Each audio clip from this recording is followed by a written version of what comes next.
Hello students, we are on the last chapter. The name of the chapter is Julius Caesar, chapter 12. So, before we begin the chapter, let us know something about the author. Julius Caesar, written by William Shakespeare, is a well-known writer, was an English poet and playwright. He is widely regarded as the greatest writer of the English language and certainly one of the best dramatists the world has known. So we can say that William Shakespeare, he was a very well-known writer and a playwright.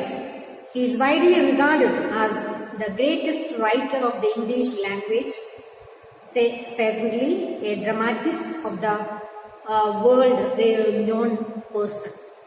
He wrote about 38 plays. So how many plays he has written? About 38 plays, 154 sonnets and many poems. His work has been translated into many languages and his plays have been performed all over the world. So almost all around the world is a well-known person. His words will live on forever because he is the most quoted writer in the literature of English-speaking world. So when we look at the chapter, we see that Julius Caesar, who was he? Julius Caesar was a great Roman emperor. Julius Caesar was a great Roman emperor, a Roman general. He played a major part in the transformation of the Roman Republic into a Roman emperor. Caesar fought in many military campaigns and brought back great riches to Rome. William Shakespeare wrote a play about the life of Julius Caesar. So in this chapter we see the life of Julius Caesar, about the play. He has written, William Shakespeare has written about the play of Julius Caesar. It is an exciting play with many colorful characters, some powerful speeches and lot of actions. Caesar gets assassinated by Brutus, Caesar and other members of Roman Senate. So here is the first scene of the play. So in 7th class we have to study only a short scene, that is the Act 1, Scene 1. So here is the first scene of the play we will be looking at. In it you will not meet any of the main characters, but you will hear Caesar's name mentioned. The citizens of Rome have stopped their work and has gathered in the streets to welcome Caesar back to Rome. So here we see, what is the first scene? We see that the citizens of Rome, the common people, have gathered in the street to welcome Caesar back to Rome. Caesar has just defeated Pompey in a civil war. Marullus and Flavorus, we see the two names continuously in the first scene, that are the governor's name. Okay, Marullus and Flavorus are the two government officials try to discourage the workers from celebrating the event. What event they are preventing to celebrate? The event of the citizens, the common people wanted to celebrate the victory of Caesar, okay, but who is against them? The governors, Flavorus and Flavorus and Marullus. So they are discouraging the common people in celebrating the victory of Caesar. So that is the scene we see in the first scene and Act 1. Okay, so we can read the chapter. Rome, a street. entered Flavius Marullus a throng of citizens. So in the first scene we see that Flavius and Marullus enter and speak to a carpenter or a cobbler and some other common people. So what we see in the first scene, Marullus and Flavius are speaking to some common people. They are, one of them is a carpenter, the other one is a this cobbler, and many other people are there standing. You can see it when you look at the first page, the textbook, the picture is given. So Flavius started to talk here. Hence home, you idle creatures, get you home. Is this holiday? What know you not? Being mechanical, you ought not to walk upon a laboring day without the sign of your profession. Speak, what trade art thou? It's an old English. Art thou means are you. Okay, so mechanical means here, the meaning of mechanical is working people. So Flavius is a little irritated and he is speaking, he is the government official of Rome and he is speaking to the common people. Get out of here. He is telling, get out of here, go home you lazy men. What is today? A holiday? Don't you know that working men aren't supposed to walk around on a holiday without wearing their work cloth? He is little irritated and asking to the common people, you there, speak up. What is your occupation? Occupation means what is your work? The Flavius is speaking to the common people.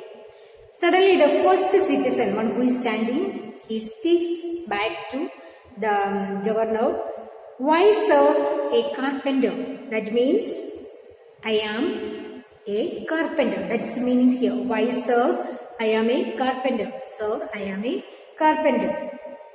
Again, the Marullus speaks here. Where is thy leather apron? Apron means A-P-R-O-N. The meaning of that cloth. Thy and thy rule. What dost? Dost means what do? Thou with thy best apparel on.